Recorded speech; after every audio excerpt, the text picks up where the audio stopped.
into the garden now, in the beginning, which you work on in 56, there you are, and to help me group a little bit about your husband, because he also was a fascinating individual. Well, Billy Suhr was William Suhr, but you know, everybody called him Billy. Was probably in his time the one of the best known and most revered conservators it is called, the restorer of paintings. He took care solely for 40 years of all the pictures of the Frick collections. He took care of the Thyssen collection, which was then in Switzerland. It's now part of the Prado in Madrid. They flew all the pictures over here for him to clean. He worked for the Rockefellers. He worked for every museum in the United States practically, and the Louvre, and was able, you know, supposedly has cleaned at least or 80 Rembrandts in his life. And right now, if you have seen by any chance the special exhibit Rembrandt at the Frick collection, you have 3 famous Rembrandts, especially 2. One is called The Polish Rider, and the whole 4 inches on the bottom, William Suhr. It's not that this is not known, it is very well known, and very documented that there was, you know, apparently the painting had the hoofs had been cut off. So here we have 2. Here we have 2 people who are totally visual, making one garden. How does that? And here's the garden when, I guess, back in '56 or early on, it certainly didn't look much like what the garden looks like now. Was that ever a problem with? I mean, I've known couples where they have a his garden and a her garden. They literally will not weed at each other's garden or go into it. No. We were very competitive. You were. That's we good. were always Right, competitive. yeah. So yeah. And how did you come to, you know, pick that piece of land up there in Chapel Kisco? We had some friends out there who actually owned the property right next to it, and we spent quite a few weekends out there. And this was the time when we had decided that you know, we needed a place in the country for weekends because we were both, you know, very, very, you know, very busy, and especially, you know, Billy's work was very taxing, and we were looking for, you know, a place that was 1 hour from New York, because we wanted to be sure that we would spend as many weekends as possible away from New York. And once you get over an hour, you know, and commute, and you're tired, you really, sometimes in winter, or whenever the weather isn't so good, you wouldn't make it. So the house, we knew the house, the lady that owned the house next door, and it came up for sale. And it was a beautiful piece of land. The house, it was okay. It wasn't a great house, but it was a decent house. But it was a beautiful piece of land. And there was really, it had been left totally, you know, in its not original state, but there was very little gardening had been done. And the owner had been, you know, lived in Switzerland part of their time, and she had brought, during the war, she was here in the United States, and she had a couple that she brought from Switzerland, and he was, you know, obviously the fellow must have been a farmer, because she even kept cows, and there was still the, you know, somehow the enclosures for the cows around when we bought the place. So we thought it was a lovely place, was, you know, it had nice rocks, and it was undulating, and we bought it. So this is how we bought it. And conveniently, between here and your home was Rosedale Nursery, where you stopped off every weekend. Had you ever really gardened before? No. So this was all, I mean, I gather that your husband perhaps had, or at least was out in the... Well, he had it, so then he had the place in out on Long Island. It was a big street, so he really hardly was there. No, we didn't garden at all, you know. I lived in the city, you know, up to then almost. Yeah. But I think the photograph on the left is early on. It's a terrace up by the house, and actually the one on the right, I believe, is somewhat a contemporary photograph. I don't think that's an old one at all.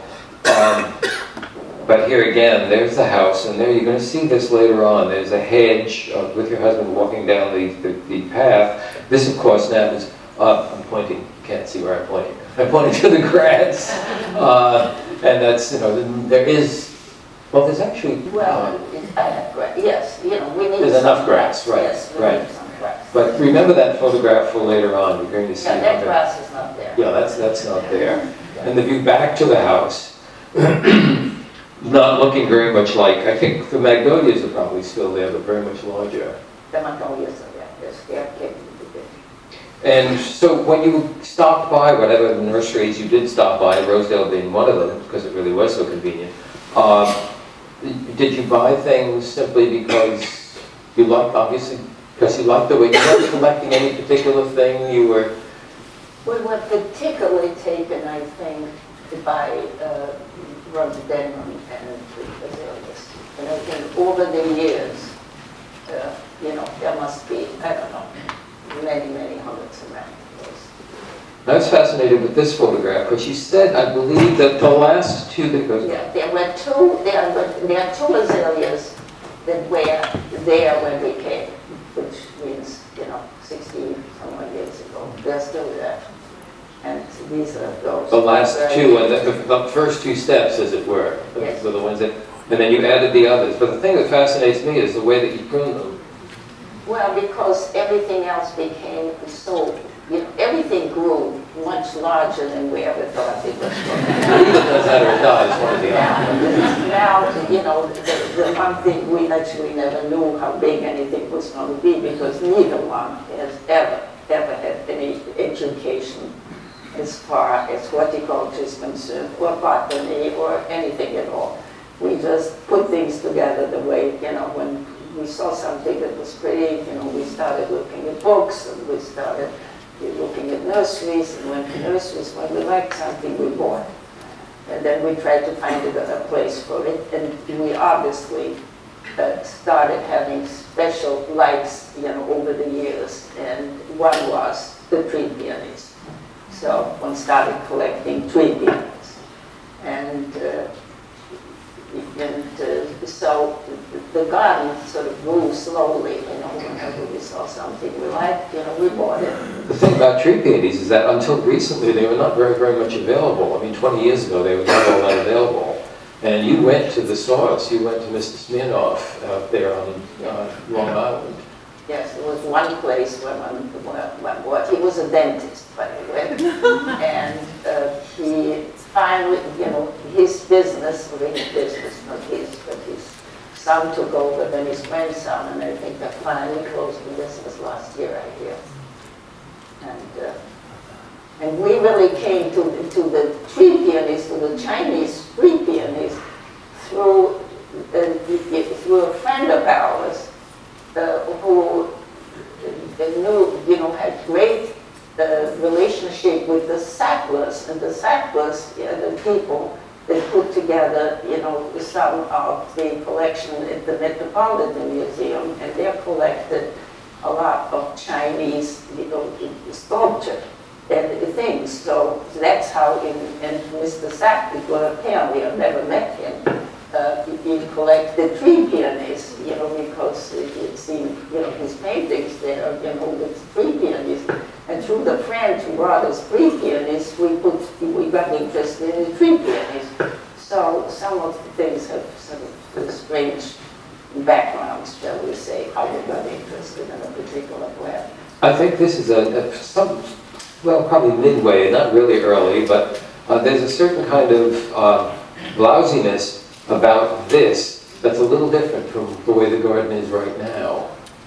I think that the trees are not, well, we're going to see the prune tree that's later on. I think it's in the same area.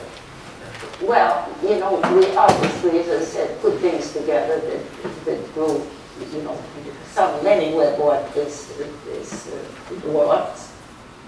And, Did you get that, dwarfs, and then they, you know, that means they aren't. eventually they all grow. So they all grow, and they grow sometimes bigger than we think they would grow, or we were told they were going to grow, and since you said we didn't know any better, so, you know. But, you know, somehow many of these plants have learned to live, you know, with each other that really, you know, in the books, apparently not supposed to be doing that. Because some like, you know, a certain soil and some like different things. And so you really shouldn't mix up. But, you know, I think we've been very lucky.